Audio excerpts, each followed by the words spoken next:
What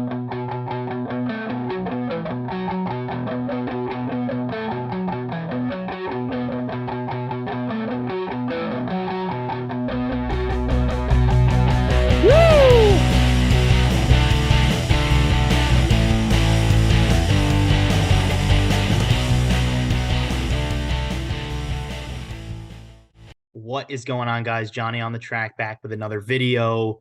And it's a big one this week. Homestead, Miami. Most people's favorite mile and a half track, and rightfully so. The Dixie Vodka 400 at Homestead, Miami always puts on an amazing show. And it's pretty cool that this is the first time we're going to Miami in a must-win situation for a lot of these guys. Trip to the championship four. We get one of the best mile and a half tracks on the schedule to put on a great show, like I said, which it will. I know it will. This is going to be a fun one. So, football is going to be on NFL Sunday, but if you can get a chance to watch this race, I think it's going to be great from start to finish. I definitely would recommend putting this on in the background. So, Dixie Vodka 400. We can look at tracks like Darlington, Auto Club, and Michigan to get a lot of the statistics. You look at Darlington shaped similarly to Miami, the way you can run the high side. Miami a little bit wider than Darlington. And then Auto Club and Michigan for the high wear tire, stuff. So those are what I'm looking at. I've seen strength from JGR and Toyota at these mile and a halves from start of the year to up to now. You look at Trackhouse, they've been strong as well. But all in all, I mean, these mile and a half tracks, it just seems like a new team can emerge every week. Last weekend at Vegas, it was Penske. JGR looks strong as well. Toyota looks strong with Bubba Wallace too before his mishap. Hendrick didn't look good. Hendrick did not look good at all. Trackhouse, did I mention them? Well, whatever. Trackhouse looked good. So, these mile and a halves, they fluctuate. You could have a team like JGR be strong and dominate first, second, third, fourth. And then next week it's Penske with Blaney and Logano, having great races. And then the week after that, it looks like Chastain might win the thing with Suarez having a good run. So these mile and a halves, I mean, they're so up in the air. Even like Eric Jones and what he's been able to do with the 43 team, it's crazy. But that's why I think the next gen has really shown the strength of these mile and a halves and kind of what NASCAR was built on. So I'm loving every single minute of watching these mile and a half tracks. So let's get into the betting side of this. First bet, Tyler Reddick. He's the favorite, plus 700. I think early on, when you looked at the schedule, before we really knew anything about the next gen cars, we just looked at the schedule. We looked at the emergence of Tyler Reddick, that we all thought he would take that big leap this year. I think a lot of people circled Homestead as the track that he could win easily, really, where, we didn't see the strength coming on the road courses. We looked at a track like Darlington and a track like Homestead, where Reddick can show his strength running the high line with his experience in dirt and all that. And I love the bet. I mean, plus 700. He's had good speed on mile and a half throughout the year. I think they're going to build him a great car, which can suit his strengths, which are tracks like this. I think Reddick is the favorite. Reddick should be the favorite, and I think he will deliver as the favorite. So love that bet. Tyler Reddick plus 700 to win. Second guy here, Ryan Blaney plus 900. He showed me something last week. I really didn't think that throughout the year, Blaney has really showed enough speed and resilience to win a race and kind of dominate a race. Now, I know he didn't win last weekend. His teammate Logano won, but he showed me something. He was up there contending throughout the duration of that race. And here's how I look at this now, right? Penske locked in Logano. So now it's all about getting the resources to get Blaney there as well. So they can have two spots in the championship four and have a better chance of getting Roger Penske another Cup Series championship. So I think the resource will go to Blaney. I think he's going to have a good car. I like this track for Blaney, and I think it's a good number to get him at plus 900. Third winner bet, Martin Truex Jr. plus 1200, had a really, really solid car last weekend.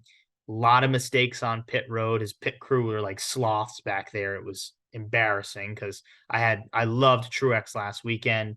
But yeah, I mean, the pit crew was slow. He had to continue to work his way through the field, which he did multiple times, still, came home with a good finish. But if you look at Darlington, the second Darlington race, he had a really good chance to win that race. He was leading it with around 20 to go, had an engine issue. He was out. Kyle Busch, another guy, also was, towards the end of the second Darlington, he was leading that thing. He has an engine issue. So, um, Truex definitely a guy I like this week. He's a top 5 machine here at Miami, and, if you go back to 2017, 2018, 2017, I think, this is where Martin Truex Jr. won his first Cup championship. So, he's had success on this track is what I'm trying to say. Um, Another winner, Christopher Bell, plus 1,200. Here's how I look at this, right? I believe in Christopher Bell. I believe big time in Christopher Bell that he is going to make it to the championship four. I saw this from the start of the playoffs that he was the best, I thought, situational driver for the playoffs with everything that came: road courses, super speedways, short tracks, and of course, his bread and butter this year, the mile and a half. So he is already in a must win. And if you believe in Christopher Bell, like I believe in him to make it to the championship four, I think it has to come with a win here. Plus 1,200 is the number. It's a good number to get him at. He was very, very fast last week at Vegas, before getting taken out in the Bubba Wallace, Kyle Larson, feud there.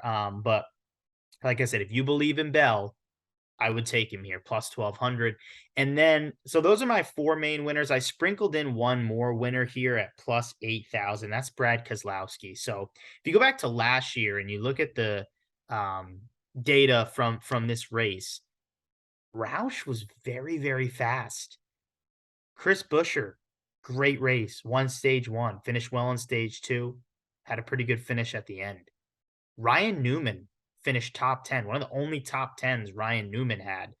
Um, it's going to be interesting. I just feel like if if Roush can use the resources that they had last year here, and Roush has had some fast cars. I mean, Keselowski won a pole, has been fast at certain tracks this year. Chris Buescher got a win, so I don't know. I feel like if somehow they can put it all together of the strengths that they've had this year and then the experience they got last year running this race and having really good success. I don't know.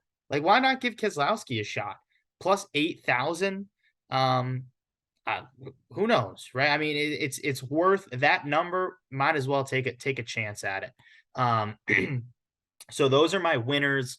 Um, with that Brad Keselowski bet, you're also it's gonna lead me to another bet that I have, but we'll get to that later. So Kyle Busch is a top 5 bet, the only top 5 bet I have this week, plus 150. You can get that at, again, should have won Darlington too.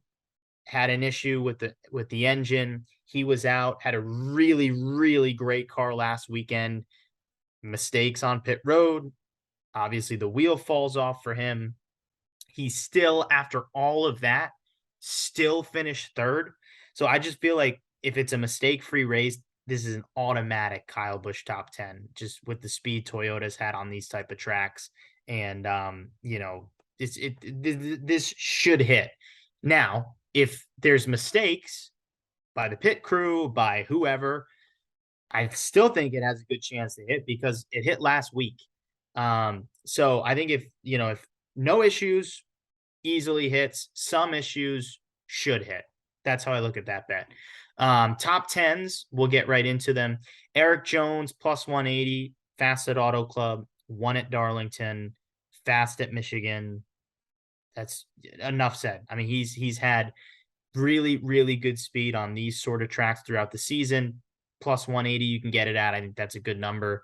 Top 10 for Briscoe, minus 110. I don't love the number, but he's coming off 4 straight top 10s. He's probably, I would say, the hottest driver in the NASCAR playoffs right now, which is crazy because he was on the outside looking in the round of 12, and he was kind of the laughing stock in the round of 8. But here he is right there to get through to the championship 4 straight top 10s, 2 top 5s in that span. I might even add him to win when I see some practice in qualifying, but do not count out Chase Briscoe. He's won here in NASCAR twice at Miami, and he put a post on after having a good run. He put a post on his Instagram. And he says, "Now I get to go to my favorite track on the schedule." With how hot that team has been, that's kind of dangerous. So again, do not count Chase Briscoe out. And then finally, top 10 plus 250 for Chris Buescher. Um, Same thing I'm telling you about Brad Keselowski. RFK has had some good runs this year. Chris Buescher started this race off great last year and ran pretty well throughout the duration of the race. So I'm high on RFK. Now, I know a lot doesn't translate from last year to this year because the cars are so much different, and the way, honestly, that the drivers are driving them are different. But I do feel like there is something to be said about confidence when you go to a track. And I saw it with Brad Keselowski when he went to New Hampshire. It's a track that he's been good at, so confident at, won there plenty of times, and he delivered. He had a really good race. And you could say the same about Buescher. I mean, Buescher had good results at Bristol. He goes there confident, good car, gets in position to win, and does it. So I like this. I like this bet. I feel pretty confident that both Keselowski and Buescher will have a good run. So only time will tell. Again, so much can change on these mile and a half from what we've seen. It's a new team every week. This is basically a new track with this car. So got to take that into account as well. But I'm excited. Should be a good race. I feel pretty confident about the bets. We had a decent week last week. Not great. Didn't hit any of the winners, but a lot of those top fives, top tens, we were able to hit some of those. So not a great week, but not an awful week like we've kind of had the past month. So um, we'll run through it real quick one more time. Reddick to win plus 700, Blaney to win plus 900, Truex plus 1200 to win, Bell plus 1200 to win, Keselowski plus 8,000 to win. Top 5 is Kyle Busch plus 150, and your top 10s are Jones plus 180, Briscoe minus 110, and Chris Buescher plus 250. Thank you as always for watching. Want to hear what you guys think in the comments. Put in what your bets are looking at, who you feel confident in the comments. Give us a like, subscribe for more content. Thanks for watching.